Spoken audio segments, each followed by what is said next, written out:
Quick question. Have you ever heard this? You're doing a really good job. I'm going to need you to take care of safety also. And like that, you're the new safety manager. Congratulations. You just stepped into a lot of responsibility. Now, that doesn't have to be a bad thing, but you do need to know what you're stepping into. And management doesn't always tell you everything. Oftentimes, the person that asked you to be in charge of safety doesn't even really know what that entails. So in this episode, I want to unpack for you exactly what's required to be the new safety manager. And it's going to save you a lot of stress and a lot of headache. So stay tuned, because at the end, I'm going to tell you exactly what you need to focus on to be successful in this new role. Let's jump in.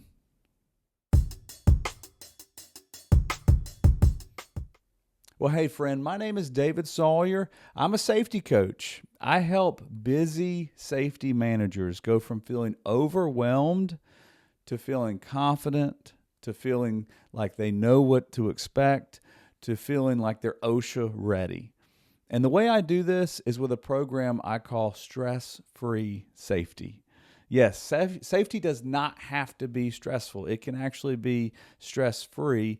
And so I try to help managers understand exactly what they need to do to give them some clarity so they know what to do next. One of the best places to start is by getting an OSHA audit checklist. And you can go to my website, helpwithosha.com, and you can access a free OSHA audit checklist.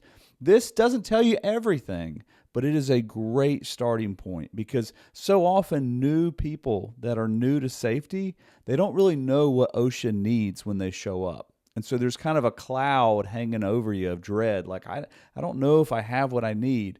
This checklist will help uncover what you actually need. So go to my website, helpwithosha.com. This isn't just a PDF. It's not just like a one-pager. This is actually a video where I unpack and I show you exactly what you need to know to be OSHA ready. So when OSHA comes and knocks on the door, you feel like you actually have not just the documents you need, but you've prepared your team, your management team, for what to do when OSHA shows up. It's a free resource. Go to my website, helpwithosha.com, and you can check it out right now. Now, let's get into this episode, because this is a good one. I'm telling you, I can fully relate to you. If you've ever had somebody come up and say, listen, I know you're doing a good job in this area, but now we're going to ask you to do safety. Lots of times, more often than not, if a company has less than 100 employees, they don't have a dedicated safety manager. They have somebody that's wearing the hat, right? You're wearing the safety manager hat. When I used to be a safety manager, I was hired to be a safety manager. I had a background in safety. I was a safety consultant. They hired me to be a safety manager. And within just probably 2 or 3 weeks, they said, oh, by the way, we want you to also be in charge of food safety. And so I got training on all sorts of quality and food safety. And I was wearing several hats. By the end of that job, one of the reasons I left that job is because I felt like I was stretched in 20 different ways. And I was in charge of so many things. I was wearing so many hats. And safety was always something that I was hired to do. But it is tough to manage safety when you're pulled in 50 different directions. So I set about a way that I wanted to be able to explain to managers what they need to focus on in order to be successful as a new safety manager. Now, the first thing you need to know, this is something management doesn't tell you that you need to understand. Safety is not just training. That is a mistake that is made. People think, oh, well, safety is just training, right? We do an annual training. We fill out the rosters. Maybe you take a quiz. Maybe you get certified on the forklift, and boom, check, you're done with safety. No, that is not it at all. One of the biggest mistakes companies make is they have an LMS system, a learning management system that provides training for their employees through some kind of online portal. And it's not that that's bad. It's that it's not everything you need. It's just a fraction of what you need to have a solid safety program. You see, training is important, but you have to have written programs, you have to have procedures, you have to have inspections, but more than that, you have to have buy-in from your organization. So it's not just training.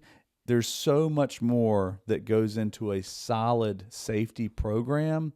And if you step into the role of safety manager and you think, well, I'll make sure we're doing our training on a regular basis. Again, not a bad thing, just not the whole part of safety. You got to make sure you're doing everything and you're not just focused on one little thing that you think is the big deal. Written programs. When I work with my clients, I've set up something called PTI 360. PTI 360 stands for programs, training, and inspections. It's a triangle, right? And programs, training, inspections, the reason I have the 360 on the end is it's constantly in motion. You are constantly trying to improve, and you have to improve your training through updating your written programs and making sure that you have people actually doing what they're being trained to do, because they're going and getting they're getting checked on, they're getting inspected, they're getting verified, right? Check but verify. Now, the second thing that management does not tell you is that safety is a leadership role. You're stepping into a leadership role, and there are expectations that come with that.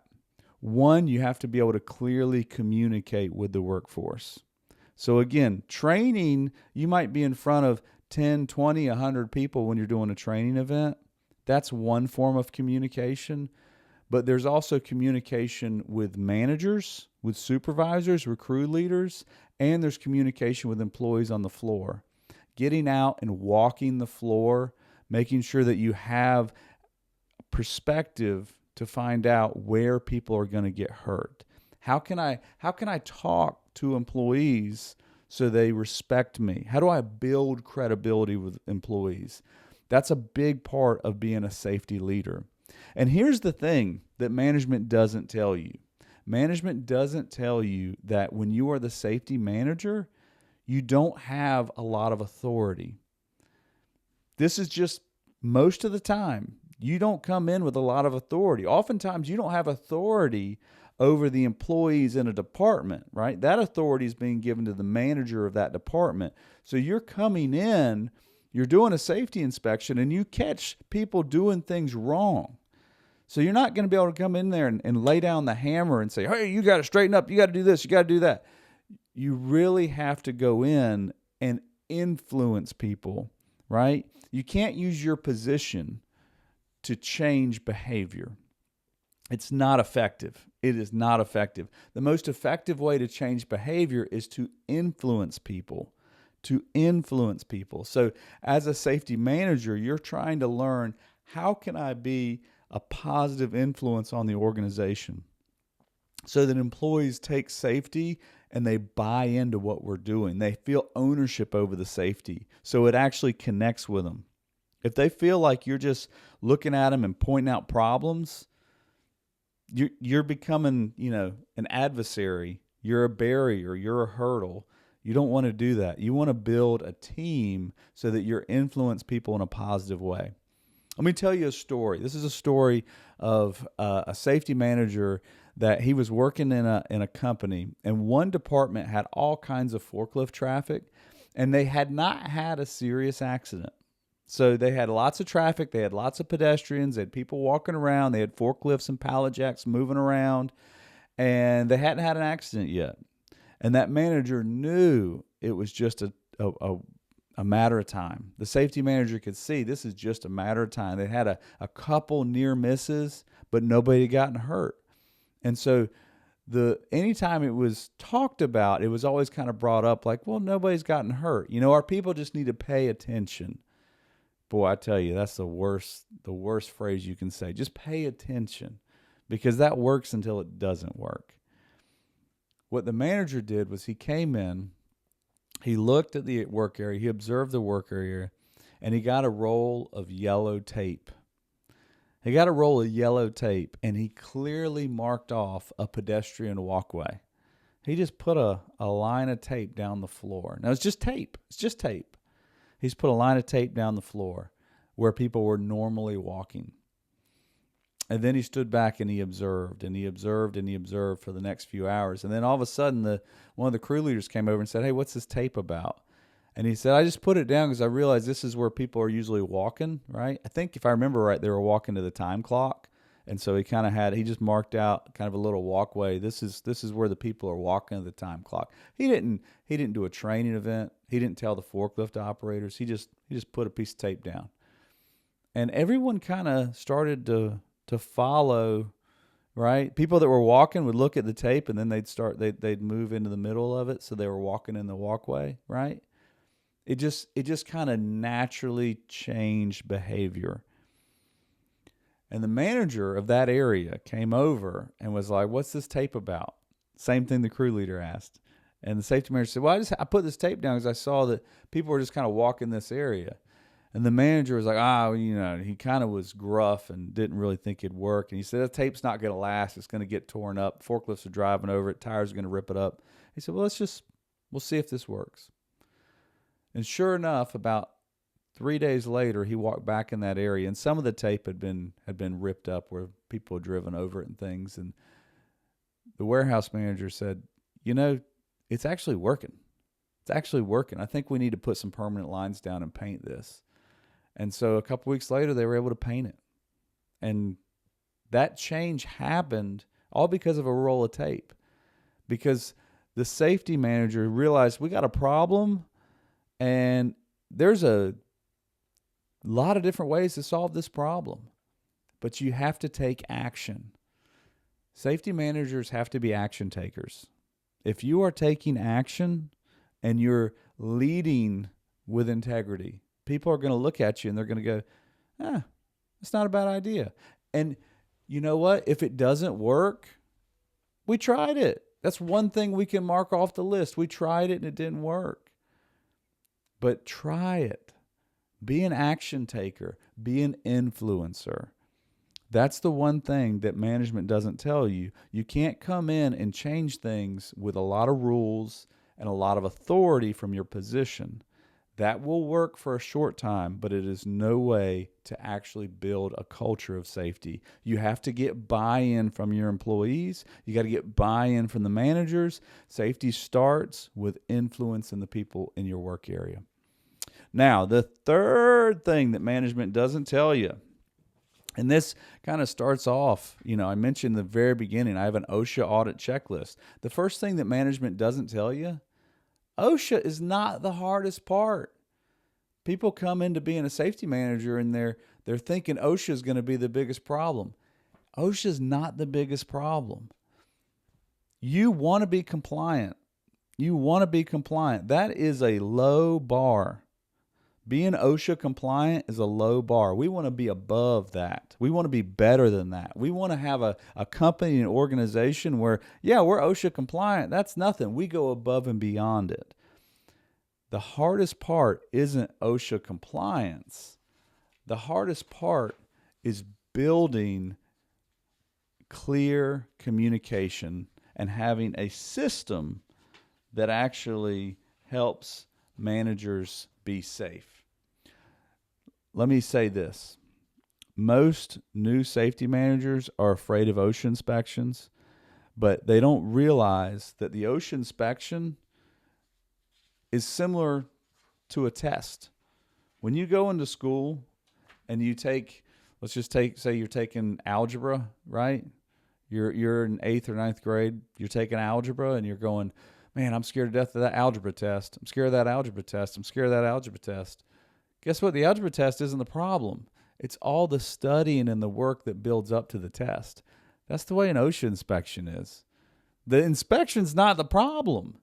It's building a team at a company so that you actually have a safety culture. You're gonna face struggles that are harder than OSHA. What you're going to face is you're going to face supervisors that are used to doing it their way. They are comfortable doing it the same way they've always done it, and you have to get in there and you have to shake things up and you have to lead with influence so they understand that we are going to make some changes, and the best safety managers can show the changes we're making aren't going to make your job harder. It's just going to make your job a little bit different. We got to stop employees from cutting corners. We got to stop distractions. We got to stop taking shortcuts and doing something just to get production going. Leadership is not understanding safety requirements. It's building a system that actually works with your production and your maintenance. Your production managers and your maintenance managers, they're not your enemy. You got to work with them. You got to work with them. So don't pit safety against production and against maintenance. OSHA is not the hardest part. It's building a team where safety isn't all on your shoulders. How do you do that? You see, people can know what they should do, right? People can know, hey, lockout, tagout is something I should do every single time I work on a piece of machinery. But then they're in a hurry and they go, it'd be a lot easier if I didn't put my lock and tag on here. We got to change that thought pattern so that people know the reason we do this is for your own safety. Ultimately, people are responsible for their own safety. And as a safety manager, we want to make it as easy as possible for them to make the safe decision. That's the right decision. So just to recap, 3 things they don't teach you. The first thing is they don't teach you that safety is not just training. There's so much more that goes into it than just a training system. LMS is good. It's not everything. The next thing they don't tell you, this is a leadership role. You are stepping into a new leadership role, and you cannot lead with your authority.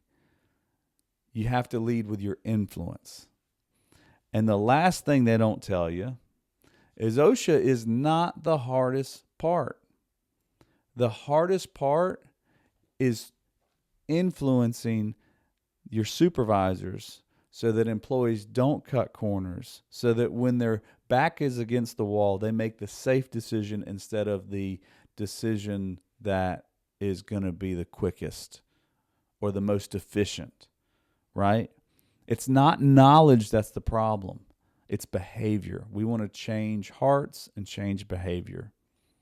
Now, just to round this episode out, I would be remiss if I didn't tell you, most safety managers that are new to safety, they don't fail because they don't care. Let me say this again. They don't fail because they don't care. They usually care a lot. And if you've been put in charge of safety, it's because you're responsible, you're good at what you do, and people trust you. But you can't do it all on your own. You can't do it all up here. You need a system. You need a system. It's not about memorizing regulations. It's not about taking another course. It's not about getting another certification. You need a system to manage safety. A couple weeks ago, I did a video on OSHA-ready. A lot of managers that get put in charge of safety, they're told, hey, just go take an OSHA-ready. That is not going to give you everything you need. You don't need to get more OSHA information in your brain. You need a system. You need to get clarity about what to focus on.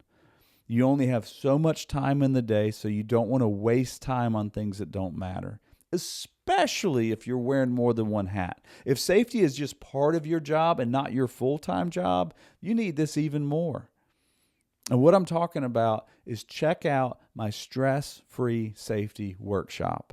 My stress-free safety workshop explains the system that I created to help new managers go from feeling overwhelmed to OSHA-ready.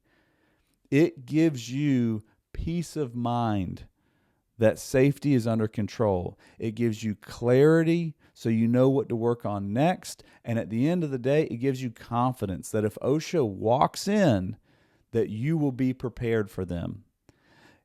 It's not about checking boxes. It's not about an LMS system. It's not about being ready for your insurance inspection. It's about preventing accidents and avoiding an unexpected OSHA inspection and having the confidence that when they show up, you got your ducks in order. You know what you're doing. You see, when you have a system, when you have a clear understanding of what you need, whew, it's like the weight is lifted off your shoulders because you know what you need to work on. You know where you need to focus. So go to my website, helpwithosha.com. You can watch my stress-free safety workshop. And this is the best next step to understanding what you need to do to be ready at your company. It's not about training, right? It's a leadership position, and OSHA is not the hardest part. People don't stress out over OSHA. They stress out because they're not ready for it, because they don't know what they don't know. So between now and the next time we talk, go watch my stress-free safety workshop. It'll be worth your time, and it'll give you a plan, a next step you can take to be ready so that you feel like, whew, I got this under control. And until we talk again, do everything you can to keep the people you work with safe, because no one should get hurt at work.